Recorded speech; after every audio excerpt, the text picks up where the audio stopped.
pernah aya hiji jelema usaha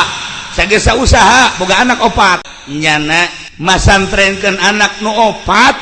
itu sambarangan ngabiayaanan sanajan usaha baheula mah ya awi baheula mah giribig dan lain sebagainya tetapi usaha anu jang ngabiayaan anak mah nu dianggap halal lagi halal na pisan teu diakurkeun teu dicampurkeun jeung hasil usaha-usaha nu sejen nah ye anakna nu opat-opatanana jadi kiai kabeh biayana masyaallah nu mantap para habaib kahandapna jadi habib